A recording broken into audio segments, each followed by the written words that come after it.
I'm going to pause just a second. I'd like for you to go to a browser, whether that be Safari, Chrome, Firefox. Type in slido.com and enter the code C400. Now that's going to be a live polling that we will be doing during this presentation. So I'm going to ask you some questions at different points in time, and I'm going to have you respond, and then I will show you the results. Actually, you'll be able to see them as they come in. All right, so first thing I'm going to do is tell you what you're here to see. So we're going to talk today about the LMS best practices for all online courses, and we're going to go from good, better to best. So your first little activity is going to be, can you use a few words to describe how you are feeling about teaching online? How are you currently feeling? We have one answer. I know we have more people with devices. So we have 18 participants in here, and I see but one answer. Busy. Oh, yeah. Amen to that. 15-hour days. Not thrilled. Great.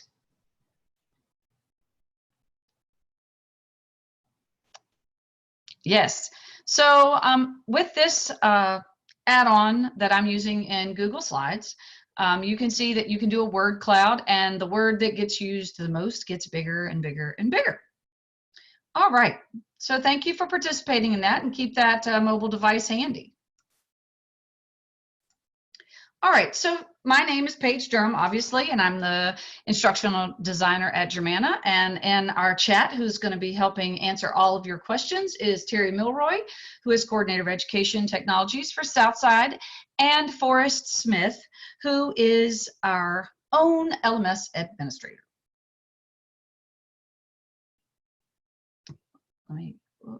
There we go. So what are we going to talk about today? What are the LMS best practices, and how can we create instructor presence? What is the syllabus? Why is that part of this best practice? Grades, how do we find them and how do we use them in Canvas? Publish, why is it important to publish the materials that we have in Canvas?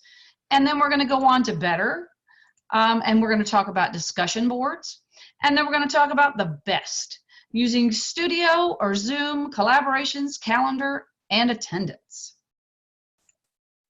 So now I have another question for you. Please tell me what you already use inside your Canvas courses. So do you have a syllabus? Do you post grades? Are there any announcements? Have you published all of your courses? Have you included a welcome video?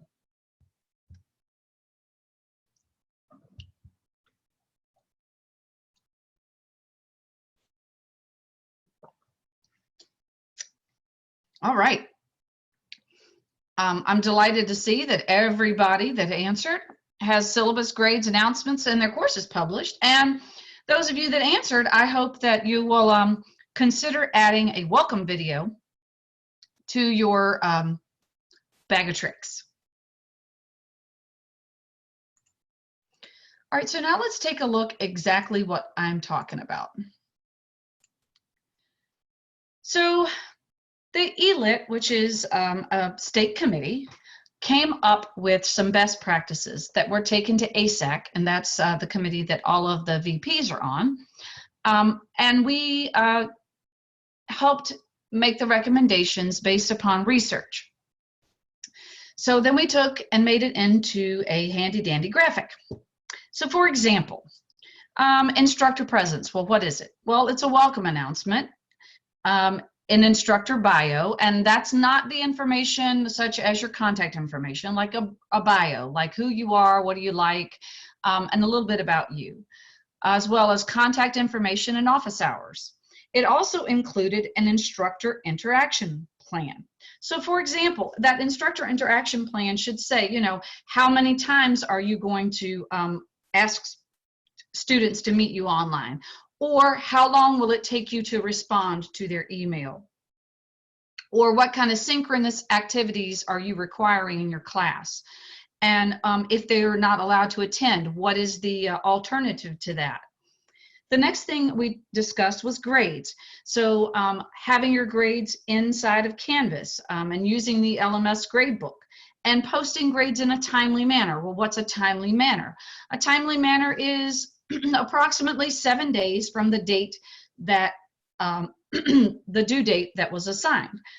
Syllabus. Why is the syllabus important?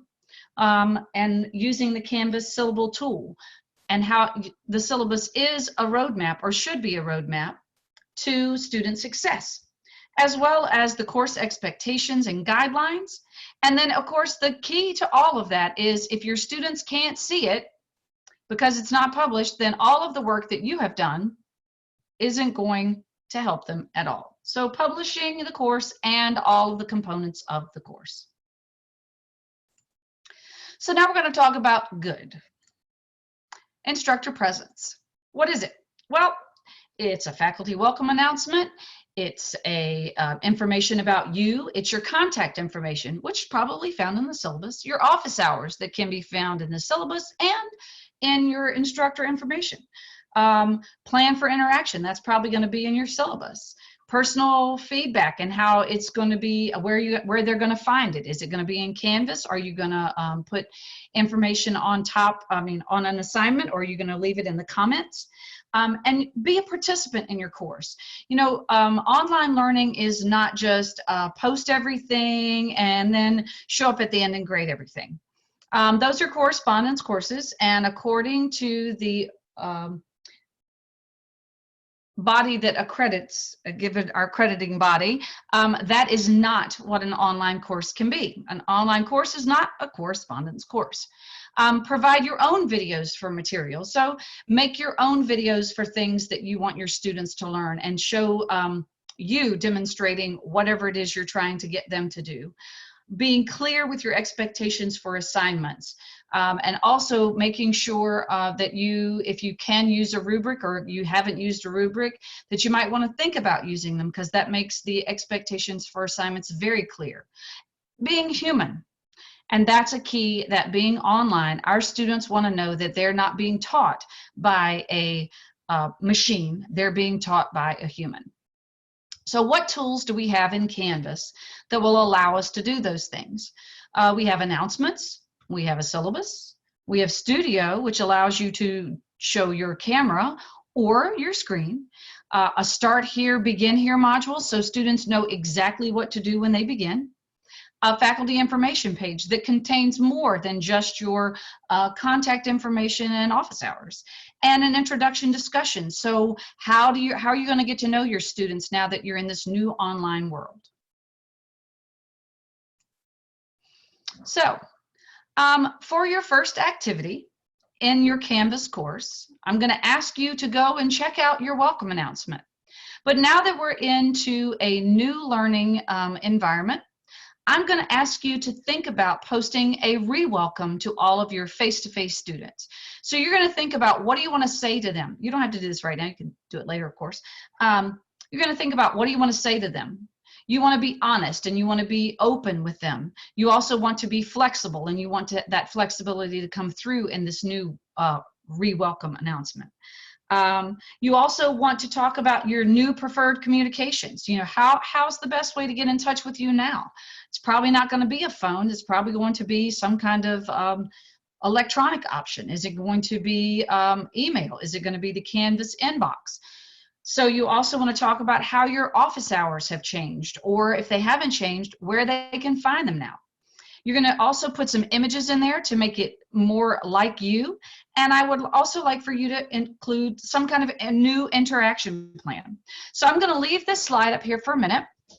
I'm going to give you 2 minutes to kind of maybe jot down some things that you want to do in a re-welcome announcement to all of your online students. And if you're going to be teaching online in the summer and you haven't taught online before, this is a good time for you to think about that welcome announcement and what do you want to include in it and what are the key points. But again, you want this is not a repeat of your syllabus. This is something new. So this is something that makes you more human. This is, you know, more of a less formal introduction or to your course and you. Okay, so I'm gonna give you 2 minutes to think about this, jot down some notes, and if you have questions, please make sure you post them in the chat. 2 minutes, and when you hear Star Wars, you will know it, time is up.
All right.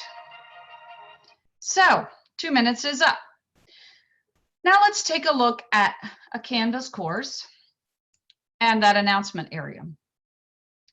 So when you're ready to make that re-welcome announcement, you're going to click on announcement in your course. You're going to give it a title.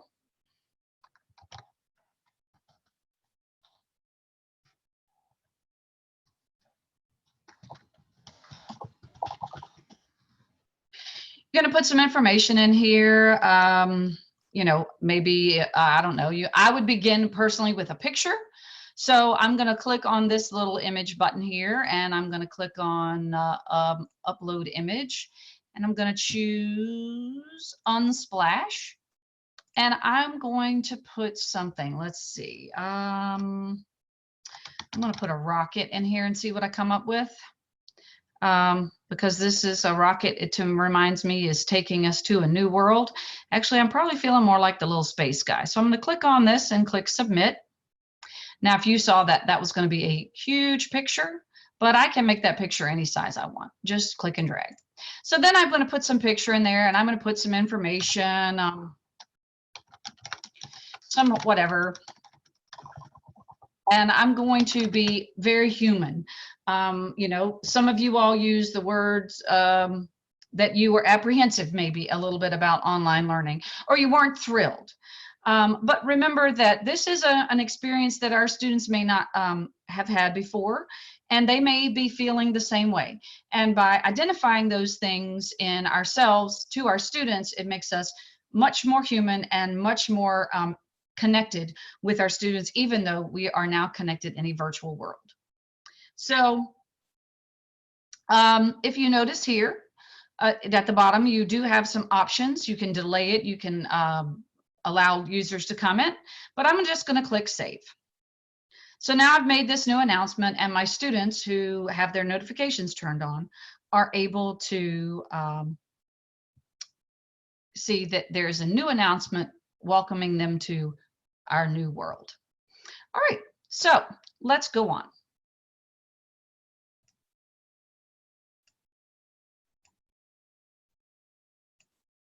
So now we're going to talk about the syllabus and the syllabus area. So, let's see here. Here we go. Grab that mobile device, and can you go ahead and answer the question? Do you have students complete a quiz or an activity that involves the syllabus, such as a syllabus quiz or a syllabus scavenger hunt? So I see some people, someone has a syllabus quiz. A couple people don't have anything currently. Okay, that's fine. I highly suggest it, especially at this point. I realize that we are kind of at a midpoint in the semester, but adding a syllabus quiz, especially, we're going to discuss in just a minute, kind of a revamp of the syllabus that you may have posted in January, that it needs to have a redo or an updo. We've now changed the expectations, and we need to update that contract with our students. So that syllabus is our contract. So if you don't have a syllabus quiz or a scavenger hunt, now might be the time for you to check that out and go look for one. So I do appreciate, now we got a 33, 33, 33 split. So that's great. So now let's talk about what is a quality syllabus. What does it include? And I know that at Germanna, we have had a syllabus template, and you will know that that is changing soon. What's it going to include? Well, it's going to have a course description as well as the number of credit hours that they will receive. What are the course objectives? So those are, and some of you may have many, and some of you may have only a few. Course materials, what exactly are the students required to have? So could they, is the only thing they need is access to Canvas?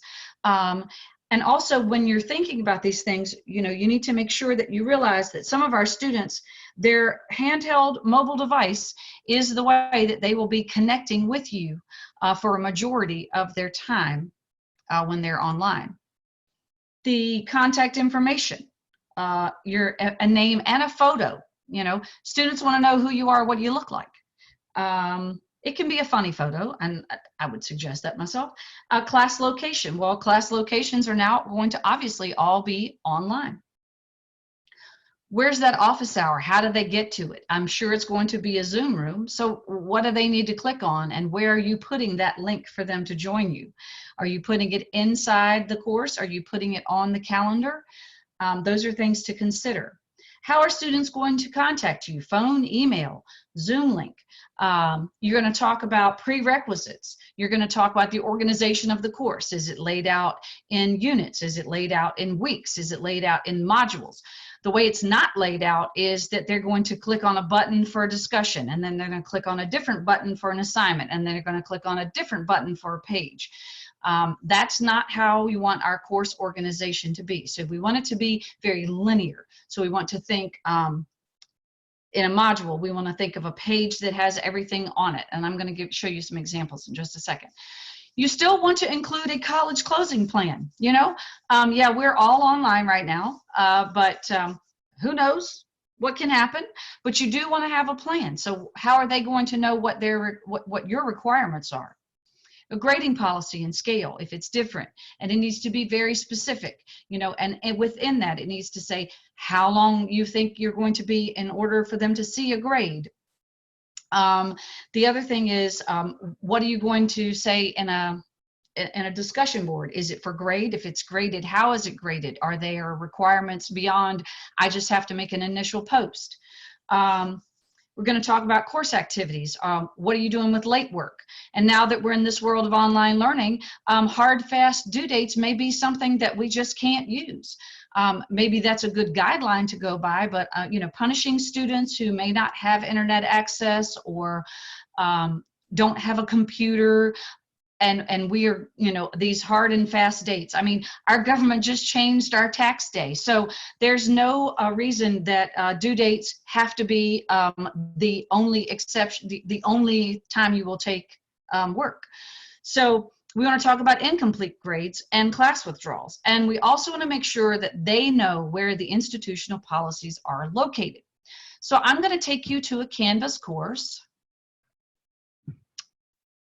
Just give me 2 seconds. I got bunches of buttons and my mouse is just giving me a fit. All right, so let's scroll down and I'm going to click on this one. So here you can see is the beginning of a course. Notice that students have the ability to click on any of these to enter a module, as well as there's some welcome and navigational tips. Not only is the welcome in an announcement, but it's also on the home page. So now I'm going to click on the syllabus because that's what we're talking about. And you can see here is an example of a syllabus. And this syllabus has everything your students are going to need to know, with the ability for you to pop in and just edit the red text. And over here on the far right is a syllabus navigation tool. So students can click on any of those and go directly to that part of your syllabus. Yes, this is printable. So if I wanted to print this, I could click on the 3 lines up here at the top, and I could click on print, wherever it is, and then I would be able to print this. So I'm going to keep on scrolling down. I do want to show you where the institutional policies and everything right here. If students click on this link, they're taken right to the policies and student resources for all of the students. All right. So I do have an activity, but I'm going to kind of revamp this activity. So I want you to think about your current syllabus that you posted probably a long time ago. And I want you to think about what in that syllabus needs an update now that you have, we've transitioned into online learning for all face-to-face courses. So what things are you going to want to make sure that your students are aware of that are going to change in that syllabus? And then you're going to want to think about how you're going to let your students know that those changes were made. Are you going to make an announcement? Are you going to send it in an email? Are you going to put it in an announcement and put it in an email? Are you going to ask them to do a little activity so that they have read those new parts of the syllabus? So I'm going to give you 2 minutes just to think about how you're going to change the current syllabus into a new and remade syllabus for the next however many weeks we have left of the semester and going on into the summer. 2 minutes. Ready, set, go.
All right. So another little activity. We are now up to talking about your favorite thing, grades, and your students' favorite thing. Well, maybe it's not their favorite thing. So I have a question for you. Do you post grades throughout the course, just the final grade, or I have not used or do not use the Canvas gradebook. So go ahead and remember, I can't see who's answering. I have no idea. This is anonymous, so feel free to be honest and let us know if you've used the Canvas gradebook or you haven't, or if you only used it once for a final grade.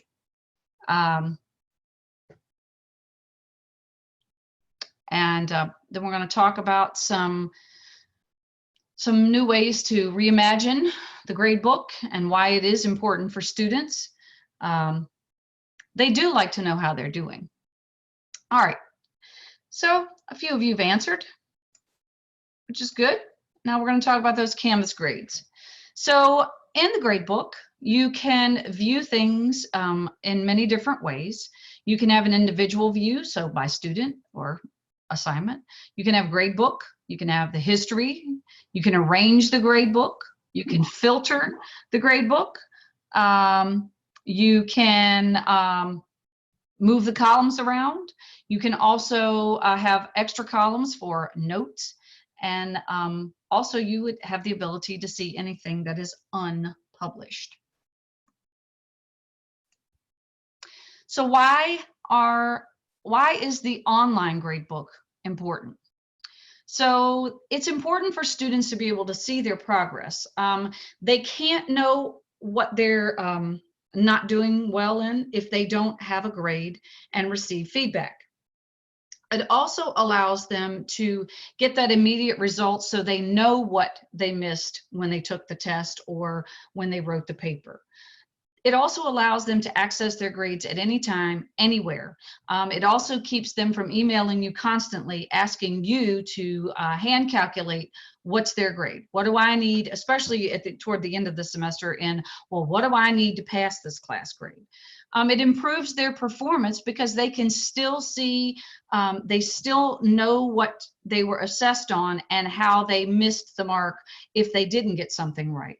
And it also eliminates the risk of a paper gradebook being lost or not having access and something happens and the college needs your grades and you have it in a paper gradebook and we can't get to your, we can't get to you to get that gradebook. How are students going to be given their grade at that time?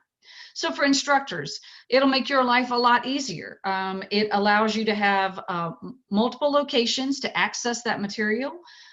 You can update your gradebook easily. It will also calculate it any way you want it calculated, percentages, points, weighted columns, all kinds of things.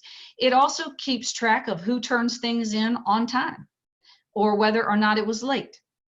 Class analytics, so it kind of gives you an idea of what's going on in the class. It also allows you to give students feedback. You can either give written feedback, you can give audio feedback, you can give video feedback. It also develops, it helps you to develop an improvement plan. So you can send the tutoring center information on what the student seems to be struggling with, or you can find those resources yourself and send them to the student, or you can look in Canvas Commons or online for other resources that will help you figure out where that student is struggling and how you can provide them with more support. It also helps you decide on maybe revamping a lesson plan. So maybe you taught something and you assessed them on it and it didn't go so well. So it gives you the ability to go back and revisit whatever it is the students might not have gotten the first time. So I'm going to pop over to my course. And I want to show you, now that we're all in the world of online submissions, I'm going to pop over here.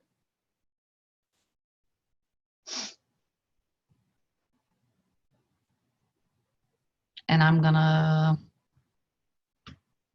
randomly pick a course.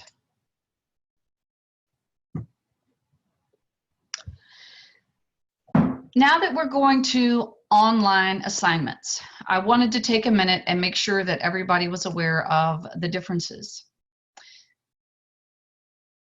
No matter what your students are going to turn in to you, they can turn it in through Canvas. They can turn in a video. They can turn in a PowerPoint presentation or Google slide. They can turn in a Google Doc. They can turn in a Word doc.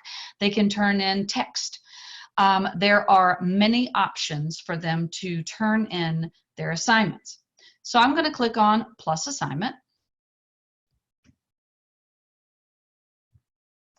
And I'm going to give this an appropriate title.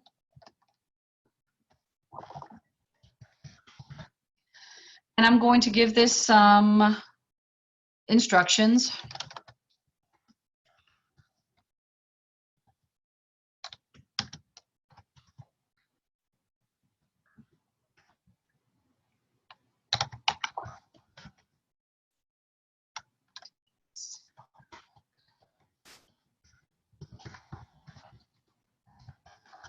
Okay, so that's my instructions to a student, except I can't spell. All right, so now I'm going to give it some points, give it an, put it in an assignment group if I so desired. I'm going to leave it as displayed as points. And this option of submission type, this is where I'm going to choose online. So I said that they were going to give it to me in a video. So from here, I'm actually going to choose two things. I'm going to choose a website and I'm going to choose file. And the reason I'm choosing file, upload, and website is if they do a studio video, they can submit it this way. Or if they want to upload it because they didn't use Studio and they did it on their phone, they could do it that way as well. Plagiarism view, not important. Group assignment, not important. Due date, of course, important. Due dates are always important, even because it does give the students something to go by. So once I'm done with that, I'll click Save and Publish. So Canvas has now created an assignment for me to grade, and students can see how to submit it. They can either submit a website URL or they can upload a file. So now I'm going to ask you to do an assignment. I'm going to ask you to go to a course. I'm going to ask you to create an assignment, give it a few details, some points. And this time I want you to choose online submission. And I want you to, once you're done with that, I want you to go over to your grade book and check and see if you published it or if it's still unpublished. All right, I'm going to give you 2 minutes to create that assignment. So remember, online assignment. Ready, set, go.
All right. Now on to the next item, publishing in Canvas. Obviously, this is an easy one. If it's not published, students can't see it, do it, or even know that it's there. So there are several things that you need to publish in Canvas, not just the course. So you have to remember that there are items that we do not want students viewing. We don't want students in the file area or discussions or assignments or pages. All of that can be built within a module.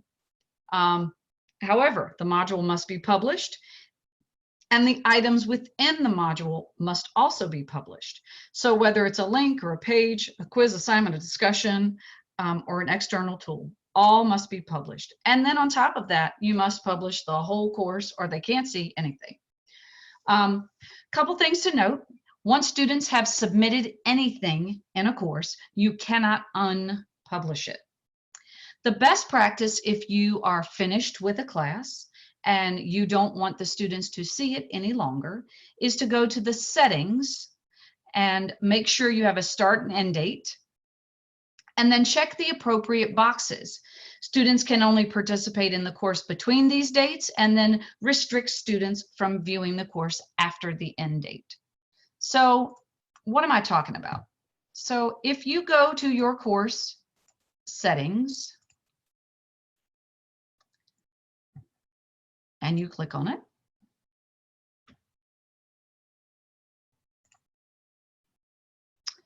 if I scroll down, you see I have some starts and ends. The end date should be 24 hours after the last day of the semester, including exams. Then you're going to also want to choose either students can only participate in the course between the dates, and one of the other two options, which are restrict students from viewing the course after this date and restrict students from viewing the course before the date. With that being said, concluding a course is something that you do not want to do. You do want to make sure that your students can't access the course.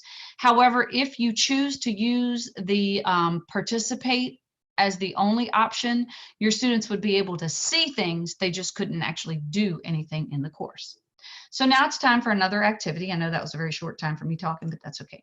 So I want you to pop back over to your fall courses, and I want you to see if you've made them unavailable to students by setting or checking the start and end date and any necessary boxes. Again, I'm going to give you 2 minutes, and ready, set, go.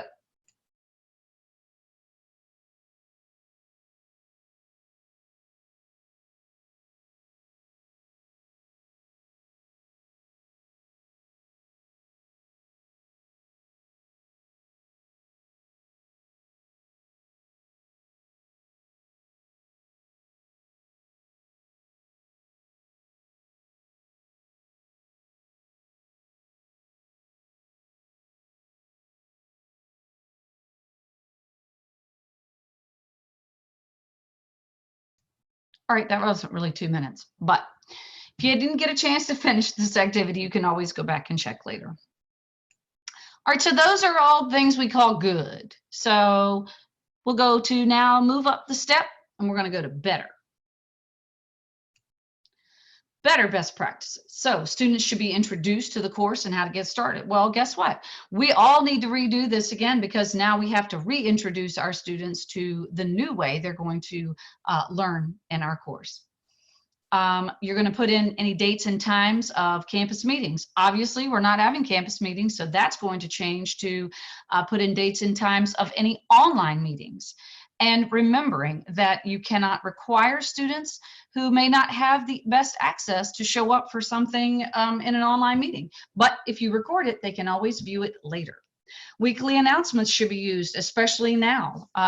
You're going to want to tell students kind of at the beginning of the week, you know, what's going on, what's happening, any changes that you might have made. And at the end of the week, you might want to let them know how they did, or you might want to comment on something they've done in a discussion board. Course materials, if they're new and you now aren't going to be showing PowerPoints in class, you want to make sure that those are available to students. You're going to talk about that new communication how you're going to expectation between you and between the student. How do you want the student to communicate back with you? You want to ask the learners to reintroduce themselves on a discussion board. You're probably going to say something maybe along the lines of, so we're all at home with this COVID-19 stay at home and kind of stay out of the public, and how does it make you feel? What are some things that you are doing at home that you might not have done otherwise? You want to also talk about another self-introduction. Maybe what are you doing at this time, instead, and not just, you know, teaching online. Or maybe you want to say that. Maybe you want to say, hey, I'm learning how to teach online and use all the tools that we have available. And you also want to make sure that you add any additional online resources for students that they might need. How are they going to get in touch with the ACE department? How are they going to get in touch with the library, and things like that. The next thing you're going to want to do is look at the tools that Canvas has available to you to help you do those things. So what is that? Studio, announcement, syllabus, start here, module, page, introduction, board, and a home page. The home page you don't have to worry about because that's already. But an introduction discussion board, or maybe we should call it a reintroduction discussion board. And you want to think about how you're going to do this new introduction. And, you know, a lot of times when we're thinking about this, we're thinking we need to always, you know, create all of these materials all on our own, and it's going to take a lot of time. And yeah, it does. But if you use some tools that we have available to us, it might make things a little bit easier for you. So for example, I'm going to pop back over to Canvas, and I'm going to go all the way down here, and I'm going to click on Canvas Commons. Canvas Commons are free materials that you can use in your courses. You can filter them by type, grade level, or any other way you want to do it. I'm going to leave the 3 I have checked, and I'm going to say I want to look for a discussion board that will kind of help me reintroduce my students. And I'm going to type in here introduction.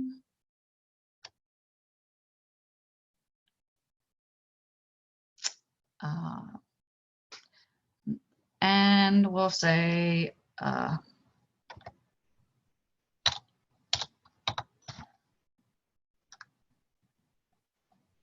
so you can see here that all of these are related to introductions. I might even want to type in discussion as part of the title if I wanted to narrow this down even farther. So I see that this one right here looks like a good one to click on. So I can see what it is. I can see that it is a class discussion. Oh, and it has also a video guide. So this would be a way that my students could use Studio to send me a new introduction video. And I don't have to look up the instructions because they're already posted. So I'm going to say, oh, I really like this. Now I want to put this in my course. So I'm going to go over here to the right. I'm going to click on import. And I'm going to pop this into something. We'll go with this one. And then I'm going to click import into course. So now I have this little green bar that says you've successfully started the import. It may take a little while for you to see the changes in your course. So when that arrives, you're just going to have to be patient. Sometimes it gets there really quick and sometimes it doesn't. But it will show up in the discussion area of the course that you put it in. So after a period of time, you might want to go and check. And another reason to use the Canvas Commons is because anything that gets updated, you would receive a notification. So if I look up here at the top, I see it have update. And this has an update to it. So I'm actually going to go ahead and click update selected. And what it's going to do, it's just going to replace those updates. So I don't have to go back to those resources and update them. So now I have an activity for you. I want you to take a peek at Canvas Commons, and I want you to see if you can find something that you might want to use as a reintroduction to your students in the new online class. 2 minutes.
Again, wasn't exactly 2 minutes, but we're going to move on.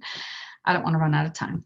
So let's go on to the next thing. And now we're going to talk about where we all want to be. How are we going to be the best online instructors we can possibly be? So we're going to discuss fairly quickly, because I got 10 minutes, some other additional tools inside of Canvas that will help create the necessary connection that you're going to need to have a great experience in online learning for you and your students. So we're going to talk about Studio, Zoom, collaborations, calendar, and probably not attendance. So with that being said, let's hop right in and go to Studio. So Studio is a tool that allows you to create a video that can be shown to students or sent to students or posted for students at any time. So Zoom is a tool that you would use for something done synchronously with a group of students or virtual office hours. So that is not a way to record. Studio is how what you want to use to record. Especially if it's like a lecture or a voiceover PowerPoint or Google Slides, or you're explaining a lab or any of that, Studio is going to be your #1 choice. So you can put it in anywhere in Canvas, and it can have quizzes attached to it. It will provide you with the analytics. You can actually, if you have an old video, you can upload that video. You can bring in YouTube, and it does help you provide closed captioning. So let's take a look at where you would find Studio in Canvas. Some of you may already know, which is great, and I hope you've used it. All right, so here we are back in Canvas, and I'm going to click on the little, I call them the one-eyed octopus because that's what it looks like to me, but it's really a TV with some little dangly things. And I'm going to wait. Now the other day, oh, good. All right. So from here, this is kind of like where all of your Studio videos will be held.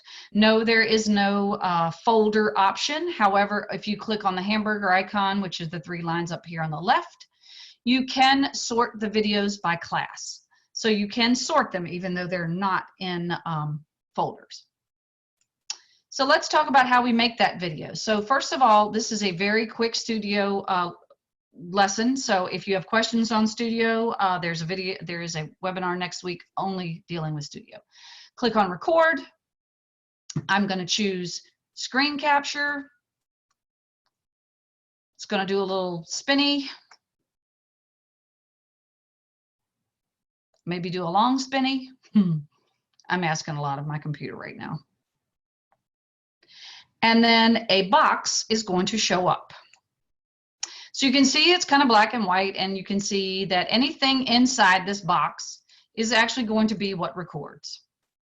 Then you can also see that the little green microphone is moving. I have a choice to actually have my webcam on, or both my webcam and screen capture. And then the record button is down here.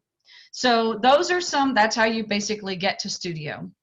If you want to learn about quizzing and analytics and YouTube and closed captioning, join us for the Studio webinar next week. Let's go on. Okay, Zoom, I'm thinking you all are all about Zoom experts by now. And you can have virtual office hours, you can have class meetings. Every single student and faculty have a Zoom account, and it is not linked to your Germanna email. It is linked to your VCCS email. Why do you want to use it? Well, you can bring in guest lectures. You can lecture with PowerPoints. You can allow students to do a live presentation for you. It helps build that sense of community now that we've all kind of been dispersed. And some tools that are inside of Zoom, whiteboard, screen annotation, polling, chat, and breakout rooms. Collaborations. So collaborations are a tool that's inside of Canvas that you may not be familiar with. So it is a shared space for students to use that they can update in real time. So it's a Google Doc or slide or sheet that's inside of Canvas that students can use. It helps them to work on group projects. They can either work synchronously or asynchronously. Why would I use this? It could be used for you to copy and paste notes. You could share bullet points, get ready for a quiz. I'd use it for a study guide. You can use it for a whiteboard so that students can refer to it later. So where are you going to find this collaboration tool? So we're going to go inside a Canvas course. Click.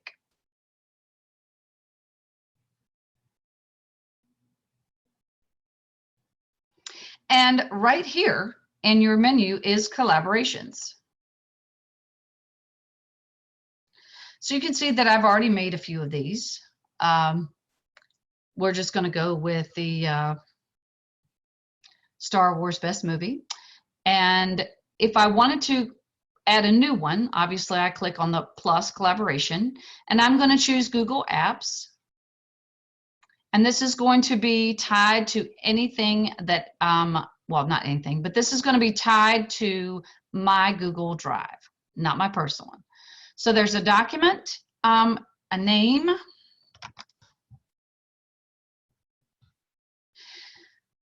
and yeah, I could give it a description if I wanted to, and then I can either assign it to groups. So each of the groups would get a copy of the document. It would be blank, however. Or I could assign it to certain people. And when I'm done with that, I click on this and I click submit. Now I have created a collaboration that my students would get a copy of. And it's very difficult for me to show you that. So due to the fact that I can't be a student. Okay, let's move on. If you would be so kind as to get out your trusty mobile device and answer my question. So of the 3 tools that I just went through, which one are you going to try first? And I'm guessing all of you have tried Zoom, so that doesn't count.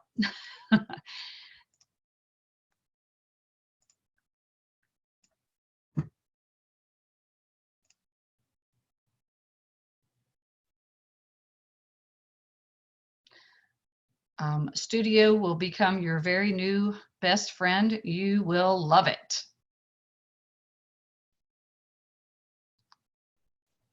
All right, I'm going to keep moving on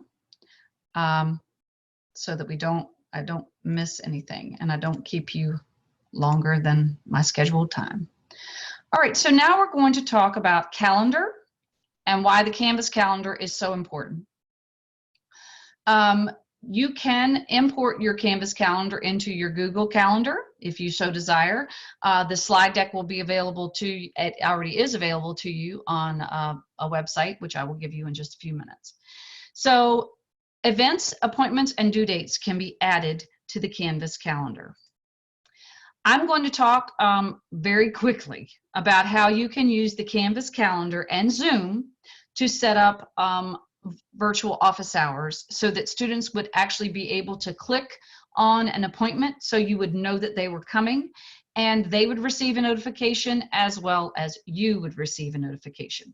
So you're going to be in the calendar and I'm going to actually walk you through the whole process live, but I do want to show you that it does have quite a few little steps, but again, these are all labeled for you and you can have a copy of this slide deck. And if one of my chat facilitators would be so kind as to throw that in the chat real quick, that'd be great. All right, so I'm back over in Canvas and now I'm going to click on calendar. Now my calendar has a lot of stuff on it. So sometimes it does take a little bit of time for it to show up. Hopefully it will show up. Last week I was having serious issues. Okay, so here we are in the Canvas calendar and you see there are things that are posted and they're different colors. The colors are related to the course color on your dashboard that you chose. Remember that this is only applicable to you. It is not for your students. They can pick their own color. All right, so if you see I'm going to go back up here.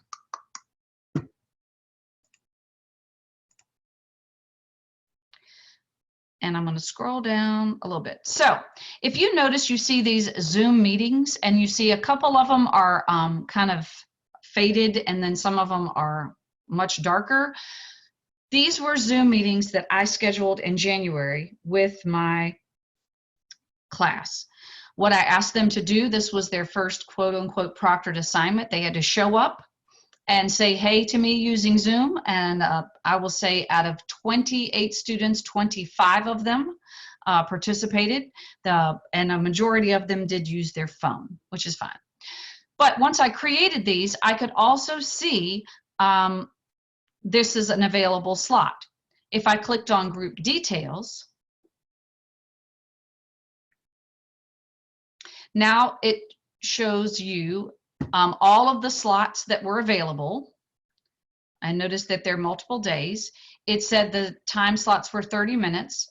Here was my Zoom meeting address that I put in there. I limited each time slot to one person. And then you can also see which ones were reserved and who they were reserved by. You also have the ability from here to message students who haven't signed up, and that's an easy way to do it, or you can choose users who already signed up or all users. So you can directly message the students, but how do you create that inside in the calendar? Oh, there we go. You're going to go to the top of the calendar, and with everything in Canvas, you always click on a plus. So from here, I'm going to click on the plus. It isn't an event, it's actually an appointment group. I'm going to give it a name. I would have gotten my Zoom link, so I'm just going to put in here, pretend that I had a copy of it. I don't. And then I'm going to decide which calendar I want this to go on. And you could always do it for multiple classes. You can do one appointment group for multiple classes, so any class could come to your virtual office hours during this time. I'm actually going to say that the date is going to be Monday. It's when it's going to start. And I'm going to say from 9 a.m. to 12 p.m. And then the next place I'm actually going to click is I only want a 15-minute time slot. So I'm going to change the time to 15 minutes. Oops, 15. And then I'm going to click go. And what Canvas is going to do is create all of these slots for you. You do not have to go in and type in each individual one every 15 minutes. Okay, so the next thing I'm going to choose is limit time slot to one user. And this allows students to see who has signed up. I'm not going to check. And then I'm also going to uncheck the box in case they would like to have multiple appointments. That's fine. And then I'm going to click publish. And then students would receive a notification, but I would also send an announcement that they have available time slots to them in their Canvas calendar. And to make an appointment, they literally click on it in their calendar and click accept. And then you get a notification and they get a notification. You can also go to the group details and make any additional, if you want to make additional days and times for the same appointment. So in other words, if you want to use the same Zoom link for multiple virtual office hours, you can do that. You can change the times and don't have to do, it's very, very simple to use. Okay, so all of that information is going to be found in your slide deck. And I know we're at 2 o'clock and I promise I'm almost done. This is the attendance option. If you were in a face-to-face class, you could turn this on and take roll, but as we are in an online environment, attendance is going to be a little bit different. You could choose to use this, but you will have to be very creative on what meets your attendance requirement. It probably can't be you have to show up in a meeting at this time. It could be you answer a question weekly in the discussion board or in a quiz or a check-in quiz, an attendance quiz. But there is a tool And then, so obviously I would ask this question, but I didn't really tell you much about attendance, so I'm going to go on and finish this up to keep you too long. So again, this is an activity. I do want to know from you, and I think I have that coming up on a slide. We talked about a lot. We talked about Studio, we talked about the calendar, we talked about attendance and Zoom. I want you to think about, of those tools, what you think you will probably use first. So think about all those tools that we went through. So, and most of you said you would like to use Studio. That's great. I'm hoping that you're going to choose to use the calendar. And think about, the other thing is your calendar only gets populated when you choose to put in due dates for assignments or quizzes or discussion boards. Otherwise, they only show up as a list of things to do under your syllabus. All right, so I'm going to keep on moving. So we've talked about, in an hour, best practices. Good. Instructor presence, I described it. I told you how to do it. I gave you lots of examples. Syllabus, how to reimagine your syllabus. Grades, why they're important, and how to put in an online assignment. And the need for publishing modules and items in your course. Then we talked about better, all of the above, plus how to get started in the new world that we're living in. An introduction or a reintroduction discussion board. A course meeting schedule. When are you going to meet with students and how are they going to interact with you? And then the best of all is the last, how you're going to really connect all of those things and become an online facilitator at the best of the best. You can use Studio and Zoom. You can collaborations, calendar, and attendance. I really appreciate your time, and I know that I am 3 minutes over, but if you would be so kind as to take a moment and pop into this survey and give us some feedback on what you thought about it, it would be much appreciated. And if there's something you want us to go over at another time, you can pop that in the chat and let me know what kind of things you might want to see in the future as far as small webinars. And then after that, that's all I have, and I would like to thank you again for coming. And my little GIF says, be better? Nope, be best. If you want to find this recording, you can go to edtech.vccs.edu/webinars, and you can also find the slide deck that has all of the instructions on how to use the Google Calendar to create appointments for virtual office hours or any other kind of meeting you would like to have. Again, I thank you very much for coming. And the last slide after this is a resource slide that has some links to Canvas guides for all the things we went over in the webinar. And again, I appreciate you guys for coming, and I hope you all have a great day.